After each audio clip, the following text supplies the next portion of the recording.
Boa tarde e bem-vindos a todos a este webinar interativo Fórum Ibero-Americano Covid-19. Meu nome é Sharon Wallman e hoje estarei moderando este evento. Tenho o prazer de apresentar o Dr. Sérgio Zimmermann, médico infectologista do Instituto de Infectologia Emílio Rivas e ex-presidente da Sociedade Brasileira de Infectologia. Bem-vindo, doutor, como está? Muchas gracias. Un gusto estar con ustedes de nuevo y con los amigos de Brasil y de toda Latinoamérica. Espero que pueda aclarar algunas dudas que tienen los colegas y hay muchas que también tampoco tengan respuestas. Bien, en cuanto a eso, expreso a todos que se estão conectando que aproveitem esse espaço para fazer suas perguntas ao especialista, já que este é o momento para interagir entre colegas. Então, a gente está apresentando-se de Uruguai, Argentina, Equador, Brasil.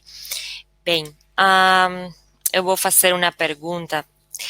Como é exatamente os testes clínicos o que vocês estão fazendo com as vacinas agora no Brasil? ¿En portugués o español ahora? Que você deseje. Ok.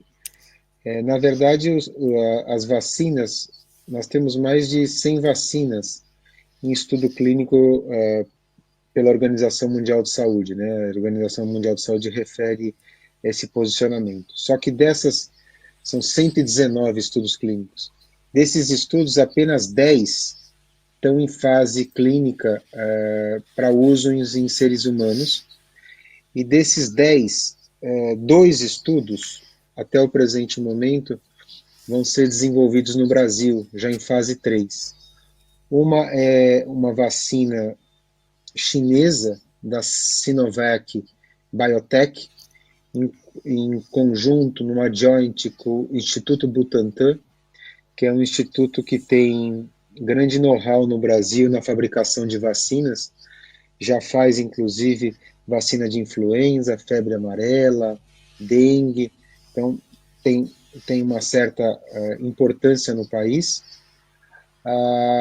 E a outra vacina é uma vacina feita pela Universidade de Oxford, numa joint também com a Universidade Federal de São Paulo. As duas vacinas são em fase 3. A Sinovac é de vacina de vírus vivo inativado, em torno de 9 mil voluntários. E na fase 1 e 2, a eficácia foi em torno de 90% de soroconversão.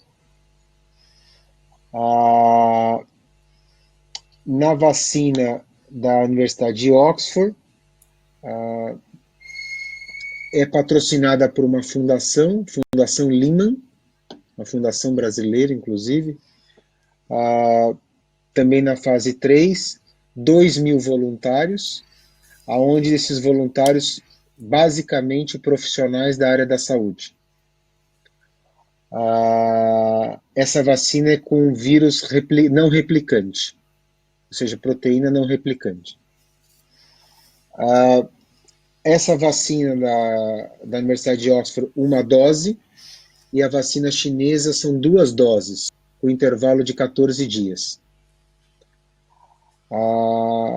Esse é o que nós temos até o presente momento.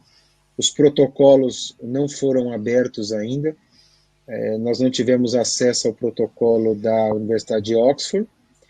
E da vacina chinesa ainda estão sendo contabilizados, convidados os centros de investigação, de pesquisa, e esse protocolo vai se passar na Anvisa, que é o órgão de vigilância sanitária do país, mas a Comissão Nacional de Ética em Pesquisa, provavelmente agora em segunda, terceira semana de julho de 2020. As duas vacinas estão com previsão para o primeiro semestre de 2021 de terem seus resultados.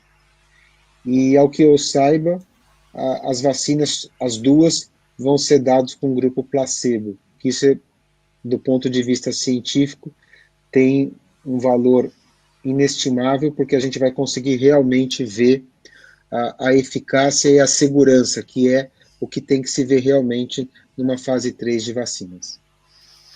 Bien, muchas gracias.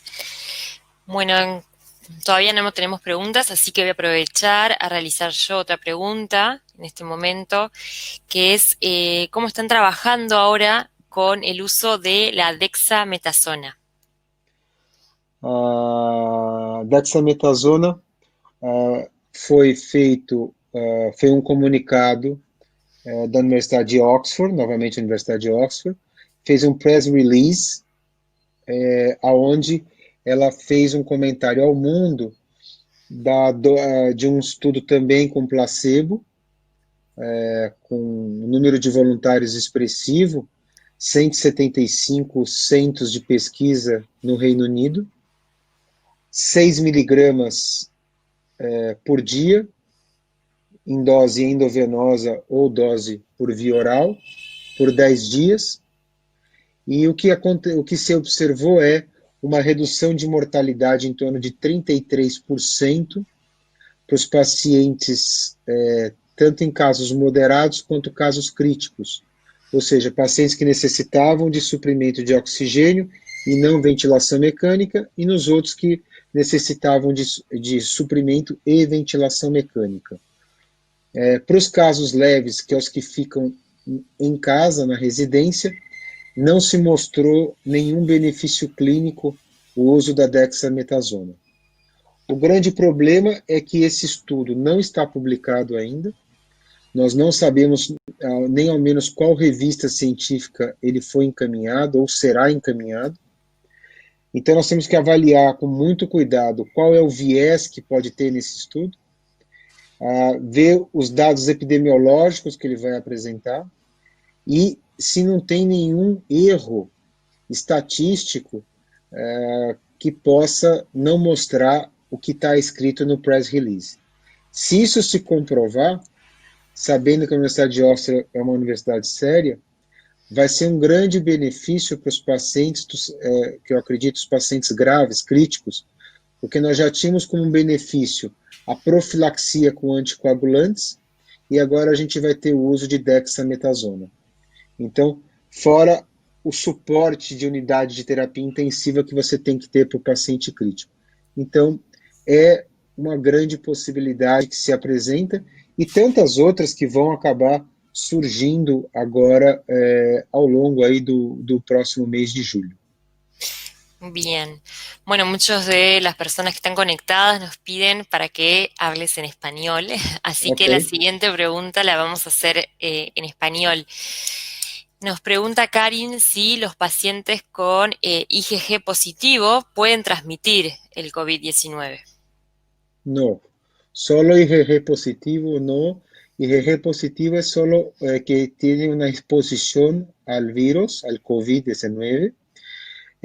La única posibilidad es el PCR positivo, que se puede transmitir hasta 14 días y después, y la verdad, se puede mantener el PCR positivo por más tiempo, pero se va a hacer solo excretar RNA y no va a ser transmisión.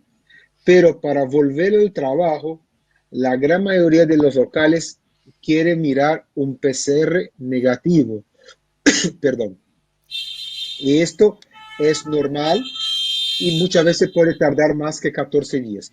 Pero IgG jamás puede. Y hoy salió un estudio que va a salir en Journal Infection Control de un grupo de Brasil que incluso de varias partes que coloca muy claro IgG, IgM sorología, no es bueno, no hace nada, solo para cuestiones epidemiológicas. Para hacer diagnóstico clínico, jamás, solo el PCR.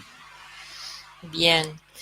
Ahora, justo relacionado con eso, nos pregunta Silvia, hemos visto luego de un cuadro clínico inicial con PCR positiva, un empeoramiento en la condición clínica después del día aproximadamente número 21. ¿Qué piensas sobre la reinfección?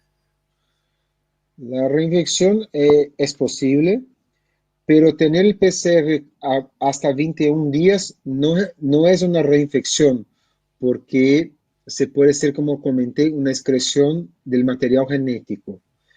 Pero reinfección, y se está estudiando cada vez más la posibilidad.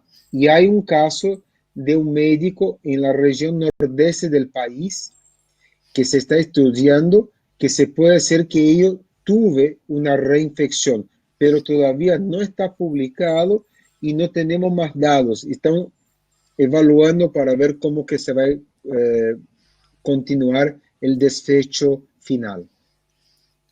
Bien. Ahora vamos a pasar a una pregunta que ya hemos trabajado en el pasado webinar, pero nos consultan mucho. ¿Qué opinión tiene acerca de la transmisión a través de los fomites? ¿Qué papel tiene la desinfección de los objetos y zapatos al ingresarlos a los hogares? Ok. Esto es una leyenda porque el zapato no lo transmite COVID. El COVID es transmisión única por gotículas, por aerosol, y que por eso que tú lo usas las máscaras, para hacer una barrera mecánica por lo menos. Y la transmisión se queda por el nariz, por boca o por ojos. Se puede quedar el COVID en el aire, pero no ocurre transmisión aérea. Y por la gravedad se va a bajar y se va a caer en el suelo. Y el COVID se puede quedar 24, 48, 72 horas en suelo o en superficies como las mesas de computadora, todo.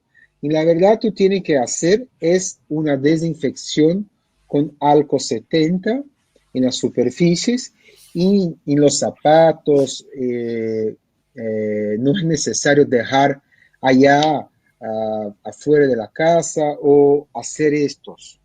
¿Por qué? Porque las personas no van a manejar los zapatos para comerlos o para hacer algo diferente. Claro que si tú lo manejas el zapato, que tú tienes una posibilidad, tú puedes colocar la mano en el zapato, tú puedes utilizar después el alcohol gel o hacer la higienización de las manos 20 a 40 segundos. Esto sí, pero de otra forma no es posible hasta el momento. Siempre que hablamos acá, Sharon, siempre es en la fecha de hoy, porque no Exacto. lo sé si la fecha después de 17 de junio vamos a tener nuevas posibilidades, por ejemplo. Sí, por supuesto, siempre estamos aprendiendo cosas nuevas y están saliendo nuevas evidencias, así que estamos hablando con el doctor Zimmerman y las respuestas son al día de hoy. Bien, ahora nos preguntan desde Perú, ¿ivermectina es profiláctico o preventivo? Dice, en Perú se está brindando a la población asintomática y sin pruebas rápidas. Un absurdo. Ivermectina, primero, profiláctico, preventivo, absurdo. No hay cómo hacerlo. No hay ningún estudio clínico hasta el momento. Para tratamiento hay un estudio clínico in vitro de una publicación en Australia con 94% de respuesta. Pero lo que ocurre in vitro no es lo mismo que ocurre in vivo. Y hace 2 días se está en MedPrint, no es un paper, no sabemos qué revista, hay muchos errores metodológicos con ivermectina para tratamiento de pacientes críticos y la dosis sería de 1 a 2 tabletas de 6 miligramos. Pero hay demasiados errores metodológicos y estadísticos. No sé qué revista que va a aceptar un estudio como este y no hay ningún otro en toda parte del mundo. O quiero decir, usar ivermectina es un absurdo, que no es un problema solo en Perú, pero es un problema en toda Latinoamérica, en Dominicana, en Brasil, en Argentina, pero no se debe usar nada de modo preventivo. Bien, muy importante esa aclaración entonces. Ahora sí, vamos a una pregunta, esta puede ser en portugués. Nos escribe Ana, estou em Manaus, primeira cidade brasileira a ter a imunidade rebanho. Gostaria que o doctor comentasse como isso ocorre e se é possível que isso tenha ocorrido sem vacina. Porque se infectó gran parte de la población y hoy tú lo miras que en Manaus hay un descenso de la curva increíble y prácticamente las UCI, la unidad de terapia intensiva en Manaus, la gran mayoría están más vacías y ese podría ser una respuesta. Pero hablar que esa sea la gran ventaja, no lo creo, sinceramente no lo creo, porque se puede tener infección, como comenté. Claro, bueno que tenemos muchas personas que hay pegado, que tienen IgG positivo, que puede ser asintomáticos, pero no da para afirmar algo así como inmunidad de rebaño que sea efectivo o no. Bien, ahora nos preguntan, ¿qué examen se recomienda para el término de cuarentena para estar seguro que uno no va a contagiar? Esto lo preguntan por el problema de la reinfección. PCR, PCR siempre es, no es el gran examen, pero es el padrón oro que tenemos, el gold standard, y es lo que tenemos mucho mejor que las serologías que se presentan en los testes rápidos inmunocromatográficos que en muchos países se utilizan en las farmacias de las calles, por ejemplo. Por las dudas, ¿nos puede explicar la diferencia entre PCR proteína C reactiva y PCR polimerase chain reaction? Para que Sí, quede claro, nos están preguntando esa diferencia también de PCR. sí, no, esto es una cosa totalmente distinta. El proteína C reactiva es una prueba de acción inflamatoria normal que se maneja mucho en todas las infecciones. Los infectólogos se solicitan para ver cómo que está y si está mejorando la infección, se va barrando la proteína C reactiva. El RT-PCR es un test de biología molecular que se hace la amplificación de material genético y acá específico para COVID-19 y, y se hace el diagnóstico. Y el PCR actual se hace la coleta por swab nasal y orofaringeo y tiene una sensibilidad alrededor de 63%.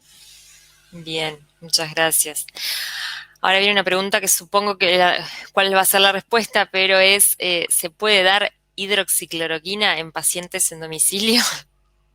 No, Sabíamos que no, jamás. pero Eh, Mira, FDA lo cortó para siempre ahora, hace 2 días. En la Organización Mundial de Salud también se manifestó hoy la misma cosa. La único local que ainda se manda a utilizar hidroxicloroquina es en Brasil, por el gobierno federal que se pide para que se utilice la hidroxicloroquina, pero no existe trabajos científicos que muestren beneficio clínico para el paciente con uso de hidroxicloroquina. No en casos leves, tampoco moderados y mucho menos en pacientes críticos. bien. Lo seguimos aclarando, eso ya lo habíamos visto el webinar pasado, pero importante volver a aclararlo. Bien, nos preguntan, tengo entendido que la PCR tiene baja sensibilidad y en ese caso la serología para un paciente sospechoso con PCR negativo, ¿sería de ayuda diagnóstica? No, no porque la serología es mucho peor y si tú tienes un PCR negativo, se puede ser un falso negativo o una contaminación en el preparo del material y el punto principal para colectar el PCR es a partir del tercer o cuarto día de síntomas, del inicio de los síntomas. Es el pico del PCR. Y después se va cayendo del séptimo día después se va cayendo gradativamente. Pero se encuentra PCR 14, 18, 30, mucho, hay muchos médicos que han tenido PCR prolongado por mucho y mucho tiempo y se tardaron demasiado para reintegrar al frente de batalla contra el COVID-19. Bien. Ahora nos preguntan en portugués. Então, mesmo sendo IgG positivo, deve-se manter proteção de vias respiratórias em caso de profissionais de saúde? Se eu entendi a pergunta, tem que manter proteção sempre. Você vai ter que usar máscara, independentemente se você tem IgG, porque só existem três maneiras de combater a Covid até hoje: distanciamento social, uso de máscara e higienização de mãos. Essas são os três pontos. O resto, estamos aprendendo. Com isso, existem trabalhos científicos que embasam e vários países tiveram sucesso baseado nesses três preceitos. Perfecto. Ahora nos preguntan si el antibiótico cefalexina se puede usar como profilaxis. No, ninguna medicación como profilaxis en COVID-19, nada. No, no existe eso. Ni nitazoxanida, ni ivermectina, ni hidroxicloroquina, ni encefalexina, ni oseltamivir, nada. Bien, aclaremos eso. Ninguno se puede utilizar, por favor. Muy bien, ahora nos preguntan, ¿qué opina usted sobre la efectividad de los AINES en la mejoría del cuadro clínico si se aplica los primeros días de aparecidos los síntomas? Mira, tiene que ver cómo que va a manejar el paciente, cómo es que está la clínica, pero no tenemos usualmente, varía el protocolo de hospital para hospital. Ese es un punto complicado, dejar una posición. Cada hospital tiene su protocolo y puede usar los AINES como parece mejor. Pero no son tantos hospitales que están usando AINES como protocolo formal. Bien, ahora vamos a un caso en particular que nos preguntan en un paciente con ferritina de 1200, pero con interleuquina 6 normal. ¿Está indicado el uso de tocilizumab? Mira, tocilizumab se utiliza solo en pacientes críticos, en la UCI, está internado en la UCI. Es una opción porque tiene una tempestad de citocinas, el TOSI se va a trabajar con esto. La ferritina va a estar siempre aumentada en los pacientes que tienen procesos infecciosos, siempre. Entonces no tengo experiencia para te afirmar. Tendría que ver la persona que tiene experiencia con tocilizumab si tiene o no es posibilidad. No tengo una respuesta formal de mi persona, de uso personal. Bien. Ahora vamos nuevamente, una pregunta en portugués y vuelve la hidroxicloroquina. A ver, os médicos intensivistas e os de línea de frente teñen algún servicio usado hidroxicloroquina 400 miligramos semanal profiláctica.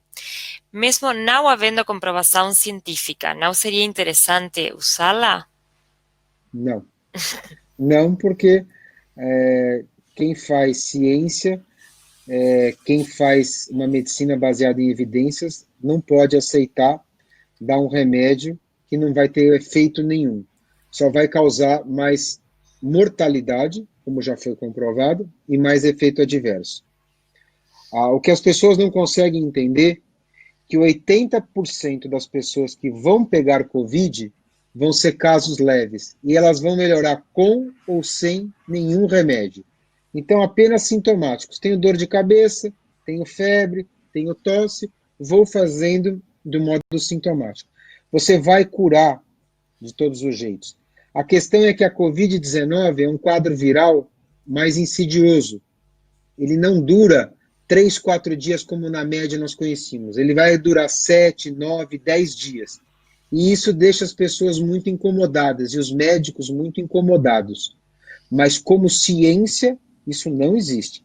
e tem vários hospitais no Brasil e vários médicos que fazem. O Conselho Federal de Medicina deixa fazer, mas as sociedades médicas não recomendam em hipótese nenhuma. Já saiu uma recomendação de diretriz de várias sociedades, incluindo a da Sociedade de Infectologia, e vai sair no próximo mês uma nova, também não recomendando em hipótese alguma. Muito bom, obrigada. Então, agora gostaria de saber como proteger o paciente internado para evitar que se contamine através dos profissionais de saúde assintomáticos. Veja, em português ou espanhol? Português. Veja, os profissionais de saúde, eles que estão atendendo, estão extremamente cuidadosos. Eles estão usando, no ambiente hospitalar, máscara cirúrgica ou N95.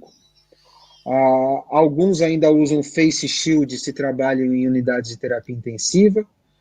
Todas as EPIs, os aventais, óculos, luvas, não tem como transmitir, né, para o paciente que vai passar numa consulta. Isso não procede. Bem.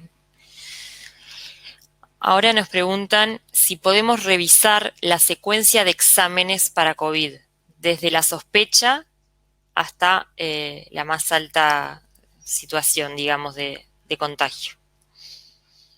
Perdón, no comprendí la pregunta. Una secuencia de exámenes, cuáles podemos ir realizando desde que sospechamos hasta que realmente sabemos. Mira, si tú lo sospechas, tú vas a hacer el PCR de biología molecular, ¿ok? Creo que ya aclaré los dos PCR. Vamos a hacer el PCR.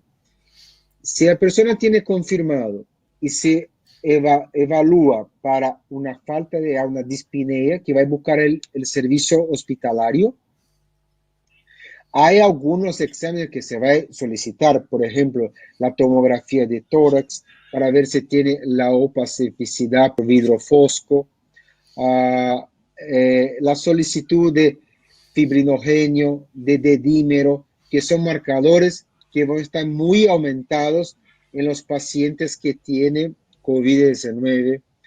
Hacer la tomada de las pruebas de función hepática, ALT, AST, por ejemplo, bilirrubinas, mirar la función renal del paciente, urea, creatinina, exámenes normales que van a ser un conglomerado de opciones para el médico poder ver cómo que va a manejar estos pacientes. Bien, y ahora esto hablamos un poquito al principio, pero quizás algunos no estaban conectados aún y nos preguntan más de uno, ¿cuál es su opinión sobre el uso de la dexametasona?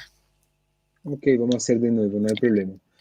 La dexametasona se ha comunicado ayer un press release, no un estudio científico publicado por la Universidad de Oxford, que se comparó los pacientes con placebo y la dosis de 6 miligramos por día por 10 días endovenosas oral. Y se observó una reducción de mortalidad de 33%, y en los casos leves no utilizar porque no tuvo beneficio alguno. Déjame ver que tengo más que tenía hablado para ustedes. De dexametasona. No, creo que son. Estamos buscando esperar el paper para ver si no hay algún bias metodológico o no hay algún error estadístico, esto que necesitamos mirar. Pero no se debe prescribir dexametasona para casos leves y tampoco la población puede comprar en las farmacias, porque también es otro absurdo. Tiene que tener el control médico dentro del sistema hospitalario. Bien, muchas gracias porque eran varias personas preguntando. Ahora nos preguntan, en un paciente en el estadio 1 con factores de riesgo, en forma ambulatoria, ¿se puede usar el rivaroxaban para prevenir la coagulopatía en la etapa 3? No, no tengo experiencia, no lo creo. Si está en fase 1 está muy bien. No hay que hacer nada, tiene que esperar. Bien.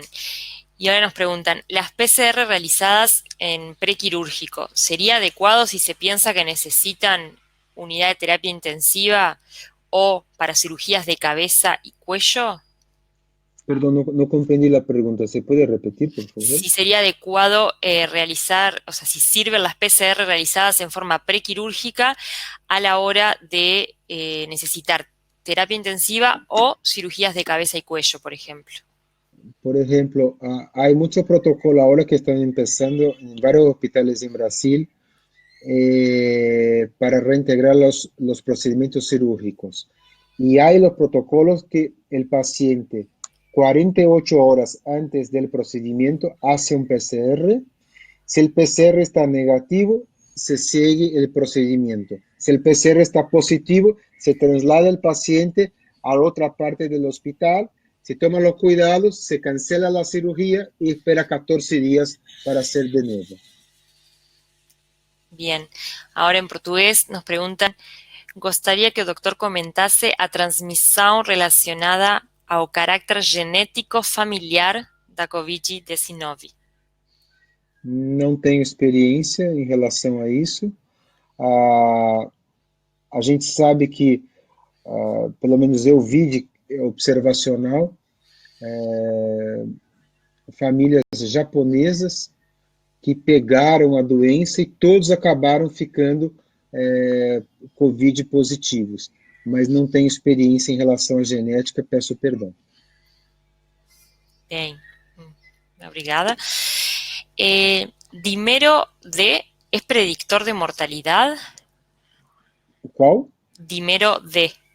Sí, eso es uno de los predictores de más pronóstico, pero ahora está caminando mejor. De ellos es fibrinogénio. Fibrinogénio es mejor que el de dímero en este momento en los pacientes críticos. Bien, y ahora la pregunta es, ¿qué opinión tiene de los pulsos de metilprednisolona en pacientes graves? Yo lo creo que puede ser igualito a cómo que se va a comportar con dexametasona, pero tenemos que aguardar los papers para poder hacer una evaluación más concreta y científica, pero no tiene una respuesta efectiva para esto. Bien. Y ahora nos preguntan en verdad qué parámetros o qué pruebas de laboratorio son las que se ven más afectadas en los pacientes con COVID. Las pruebas inflamatorias, el proteína C reactiva, fibrinogénio, de dímero, se puede tener ALT y AST un poco aumentadas la función renal, urea, creatinina, y prácticamente todas las tomografías, no de sangre, pero de imágenes, la tomografía de tórax, que se puede tener del comprometimiento torácico de hasta un 25, hasta un 100% de vidro fosco. Y hay una evaluación muy rápida en este parámetro de tomografía de tórax. Muy bien. ¿Qué se sabe sobre la inmunización previa con la vacuna BCG como factor protector frente al COVID? Nada, por este momento nada. Hay uno o dos estudios y estamos con un protocolo aprobado para hacer esto en Brasil multicéntrico, e incluso la persona puede chequear en clinicaltrials.gov y allá está el protocolo, pero no creo que va a lograr algo. Bien. Ahora nos dicen, en los pacientes con sintomatología leve se debe recomendar reposo como la mayoría de las infecciones virales. Si es así, ¿qué otras recomendaciones higiénico-dietéticas serían recomendables? No hay nada. Dieta, primero la persona está tan molestada y tiene una adinamia, una mialgia tan intensa que muchas veces no tiene voluntad de comer, pero tiene que comer lo que parece para ella, hacer una dieta balanceada, siempre es lo mejor, y hacer la higienización normal de las manos siempre, dejar separado su ropa de cama y su ropa de baño, hacer trocada periódicamente y lavarla separado de las otras personas que no son COVID-19 en la casa. Los, los cubiertos, si es posible, hacer descartables, si no, utilizar para la persona COVID-19 y hacer la lavaje automáticamente después separado de los otros cubiertos. Bien, es importante esa separación entonces. Sí. Bien, nos preguntan, en portugués, até quanto tempo o PCR poderá permanecer positivo en aspirado de nasofaringe e nasal? Foi o que eu falei. Você pode ter. Normalmente ele deveria acabar com 14 dias, mas tem várias pessoas que ficam 20, 25, 30, 35. Na verdade, não são mais transmissores. Eles ficam excretando pedacinhos de RNA. O grande problema é que a maioria dos locais não deixa reintegrar a pessoa enquanto não tiver o PCR negativo. Isso é muito comum para os médicos, eles não estão deixando o médico, mesmo PCR positivo após 14 dias, voltar ao trabalho. Então, e não é incomum a gente ter vários médicos aí com 25, 28, 30 dias de PCR positivo. Bien. Ahora nos vamos a un caso de cuando hay un recién nacido con prueba de PCR positiva que no tuvo contacto antes de la prueba con la madre, quien es positiva también, ¿verdad? La madre, ¿podemos pensar en transmisión vertical? Se puede pensar en transmisión vertical, creo que se puede, pero es tan raro acontecer. Só hay un caso de transmisión vertical, creo, y por aleitamento materno también, porque se libera el aleitamento materno porque no se sabe. Y en las embarazadas, la prevalencia de COVID-19 también es muy baja. Es un mundo aparte para ver lo que va a pasar, porque tenemos mucho, poquísimo caso de embarazada y de niños recién nacidos. Bien, sí, son casos que todavía falta estudiar un poco más. Nos preguntan, bueno, nos dicen, el fibrinógeno casi no se eleva en la coagulopatía, por COVID, pero sí se eleva en la coagulación intravascular diseminada. Entonces, si se elevara el fibrinógeno, ¿sería bien pensar en una coagulación intravascular diseminada? Se puede ser también, pero es un parámetro para coagulación intravascular y también está se comparando como un parámetro para COVID-19 también. Pero esta respuesta vamos a ver más a frente, creo que de aquí a unos 6 meses vamos a tener una respuesta más correcta. Bien, sí, estamos todavía aprendiendo y descubriendo mucho sobre esta pandemia y esta enfermedad. Ahora, desde Brasil, el periodo de contagio, no, perdón, vamos en español. Periodo de contagio, en algunos casos se ha mencionado 3 a 5 días previos a síntomas, ¿verdad? Para poder afirmar que un paciente no es contagioso, ¿es válido RT-PCR o se puede usar IgG? No, ya hablé que el mejor es el PCR. IgG es solo para ver si tiene exposición al virus. No tiene gran ventaja. Bien. Ahora la pregunta es, ahora sí, desde Brasil.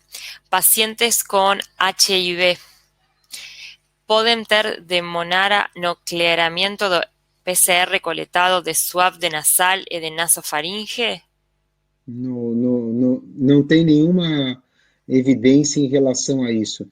Nós temos vários pacientes HIV positivos que têm evoluído bem, sem critérios de gravidade, um ou outro que precisa de UTI, e não sei avaliar qual o número de óbitos de Covid-19 em pacientes com HIV. Não tem essa estatística até o presente momento também que eu saiba. Bien. ¿Se pueden indicar anticoagulantes a todos los pacientes positivos a COVID?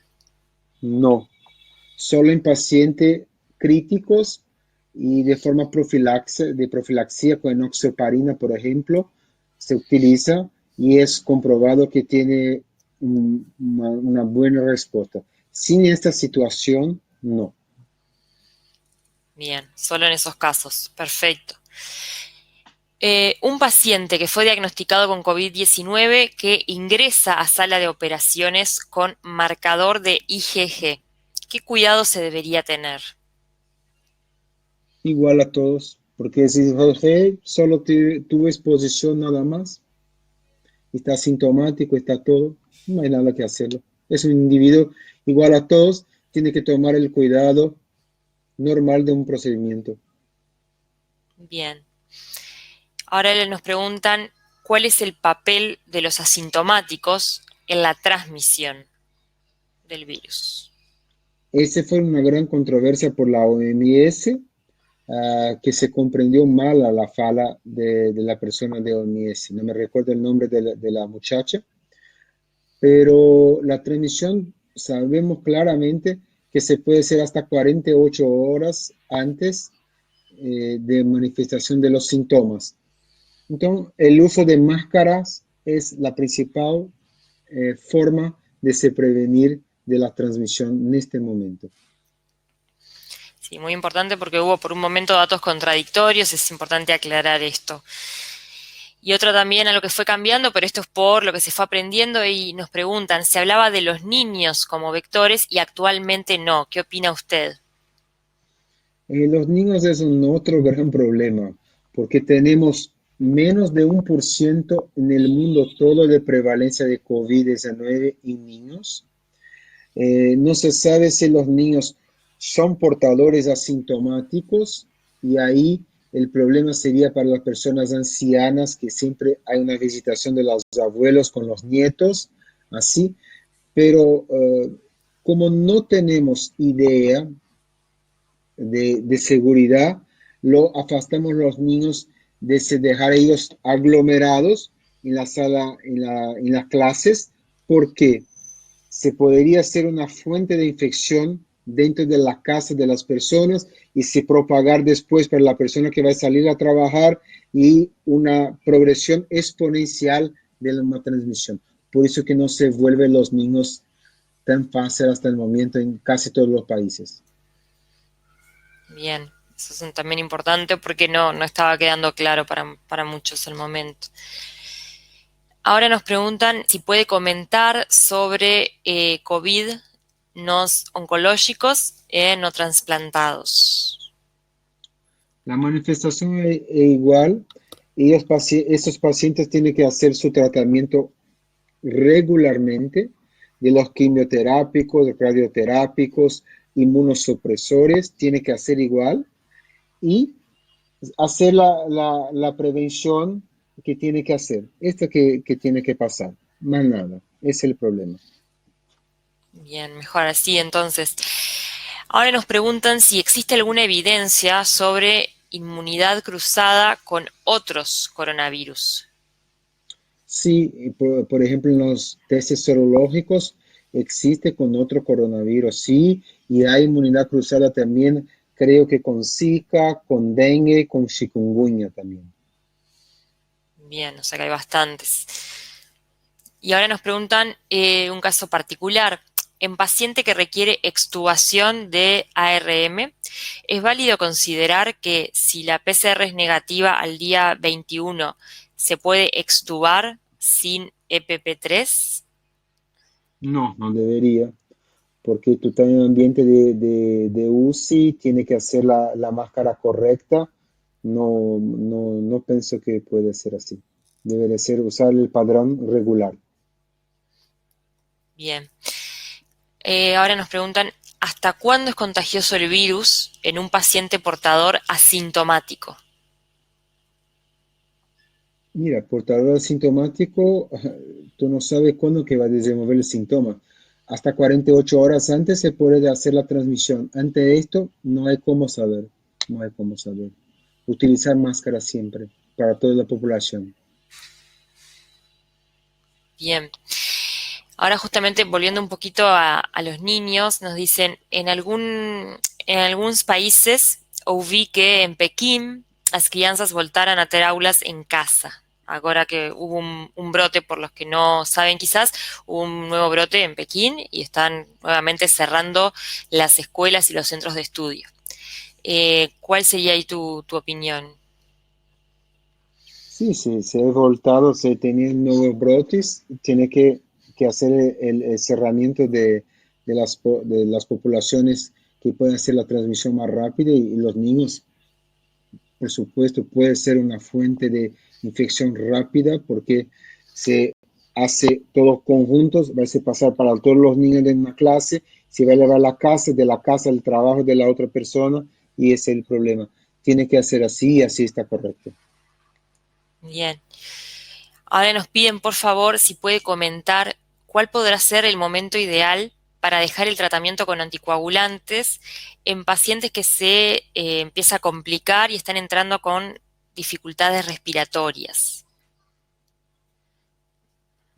Cuando tú tienes el paciente crítico, tú lo haces la profilaxia anticoagulantes y no hacemos como terapéutica, solo como profilaxis.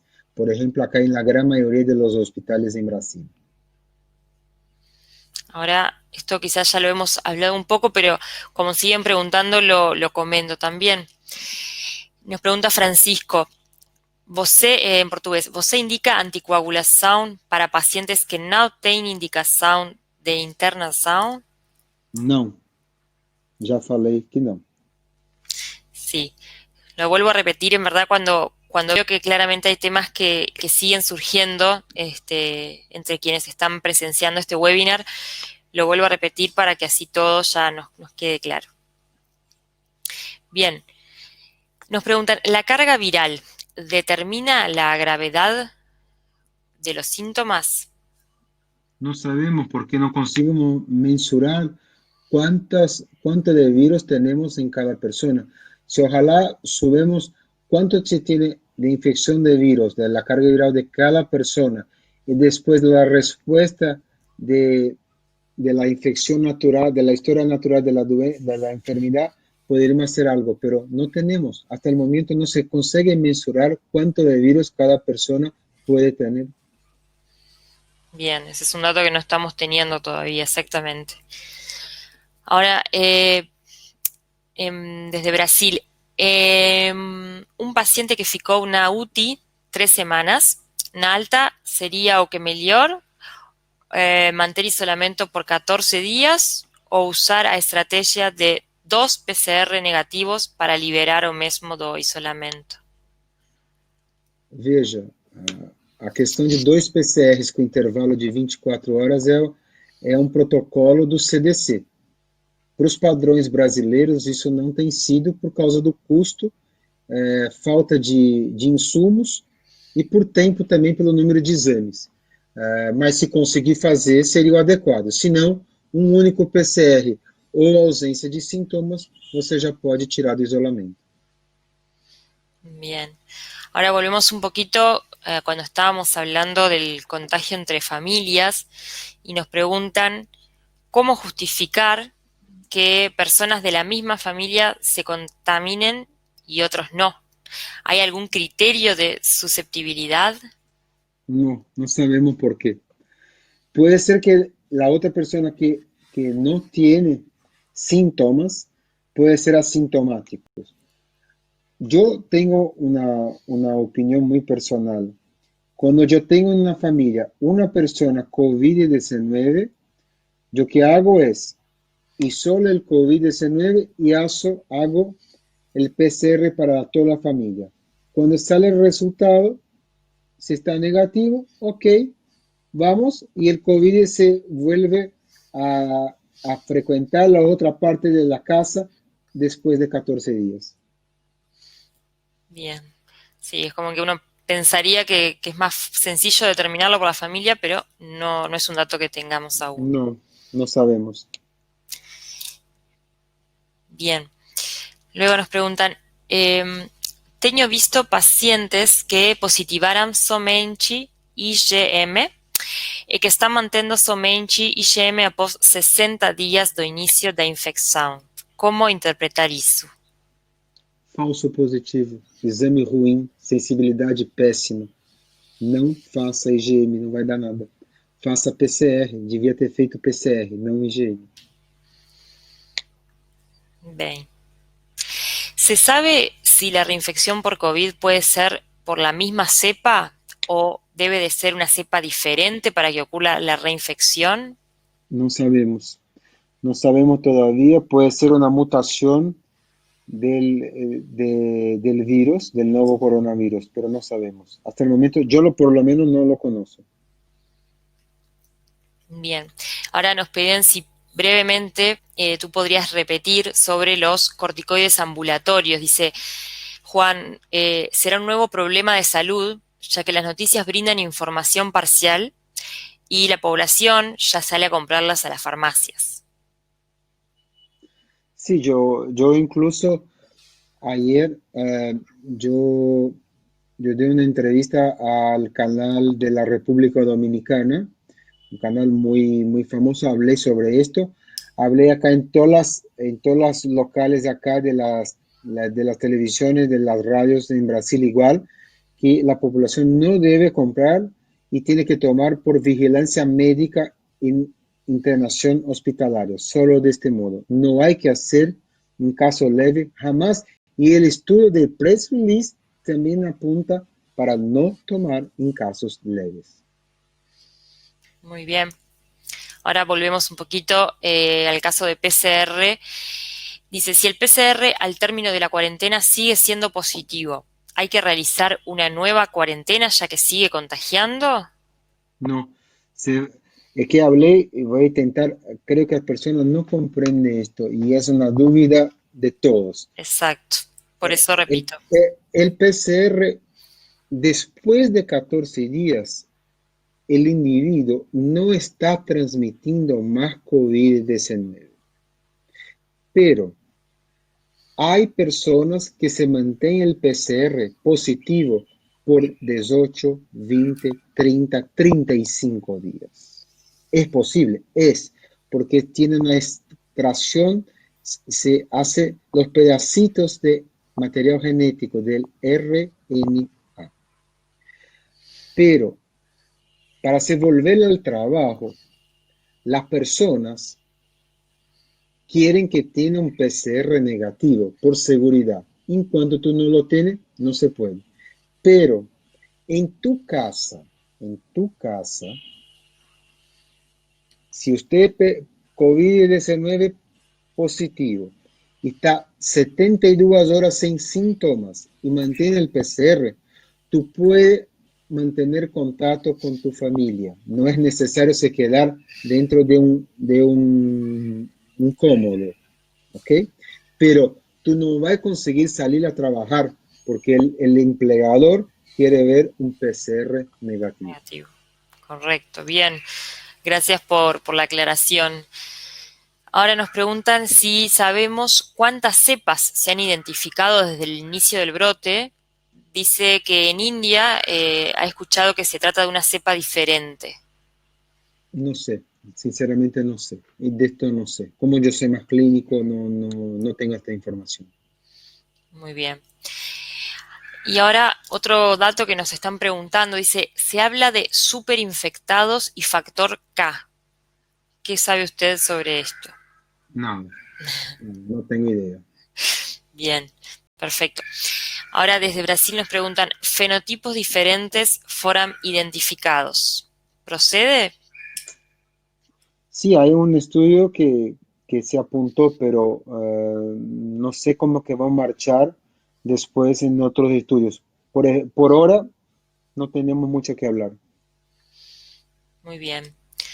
Por las dudas voy aclarando que nos quedan los últimos 5 minutos, por si alguien quiere hacer así alguna pregunta, que es ahora, o si no también, bueno, están quedando, sí, los últimos días en el foro COVID, en que pueden también comentar ahí, pero se nos va acabando el tiempo. Bien, aprovecho entonces a realizar las últimas preguntas. Importante que ahora sí la gente está comentando que la hidroxicloroquina está sepultada, nos ponen. Así que bueno, bien, eso ya quedó finalmente claro.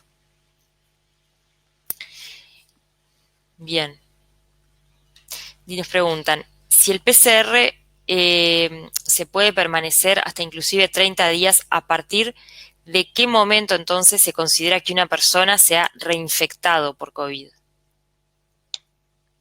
Si ella se reinfecta, ella presenta síntomas de nuevo. Es el principal punto, tiene que presentar síntomas. Yo comenté porque el PCR puede ser 30, puede tener personas con 32. Tiene un caso de un médico en Brasil que se quedó 33 días con PCR positivo.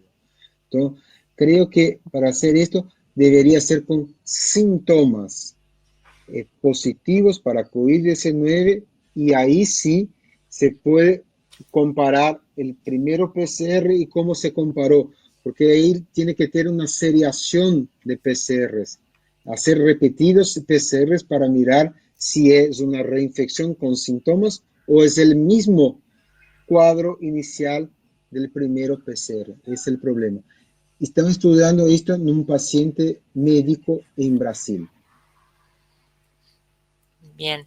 Y ahora nos pregunta si hay alguna hipótesis de por qué, perdón, en portugués, alguna hipótesis de por qué evolución con gravidade? Não entendi, desculpa. ¿Alguna hipótesis de por qué evolución con gravidade? Esa es la pregunta, está escrita. Dice, Evolução com gravidade, quem tem falta de ar, quem tem de fator de risco, comorbidades, você vai ter mais gravidade ou não. Se há essa pergunta, essa é a resposta. bien. Ahora yo aclaré que la hidroxicloroquina ya no se estaba usando, pero justamente sale una persona acá y nos dice, ¿cómo? ¿Ya comprobaron que no sirve la cloroquina para tratar? Não. Toda parte do mundo, por favor. Nós somos médicos. Não, não pode ser assim. Temos que tratar a coisa com seriedade, como estudiando los papers, acreditando en los researchers y los médicos que están haciendo. Hidroxicloroquina no existe beneficio clínico. El FDA se cortó hace un día. Y la Organización Mundial de Salud también. Y hay países que continúan utilizando. Las sociedades científicas, Sociedad Americana de Infectología, Sociedad Europea de Infectología, Sociedad Brasileña de Infectología, Asociación Panamericana de Infectología, no recomiendan hidroxicloroquina. Por favor, somos médicos, no podemos hacer esto. Si la persona quiere utilizar, tiene toda libertad, pero la respuesta no va a existir, por lo menos hasta el día de 17 de junio de 2020. Tengo seguridad de lo que estoy hablando. Bien, por eso, bueno, con esto ya vamos a cerrar porque ya terminó el tiempo. Le están agradeciendo, doctor, por toda la información que ha Gracias. brindado, por todo el conocimiento. Creo que es muy importante esto de reforzar también ciertos conceptos, sobre todo los que se están repitiendo la gente, así que también agradecerles a todos los que se han conectado en el día de hoy para este webinar. Ojalá que hayan podido justamente aprovechar este espacio, hacer sus preguntas, sacarse todas las dudas. Cualquier cosa también, los esperamos en el foro COVID para que puedan seguir compartiendo experiencias y aprendiendo un poco más con todos los expertos. Y por supuesto, doctor, muchísimas gracias por su tiempo y por todo lo que nos ha explicado y enseñado. Así que bueno, buenas tardes para usted, buenas tardes a todos y nos vemos pronto. Muchas gracias. Muchas gracias.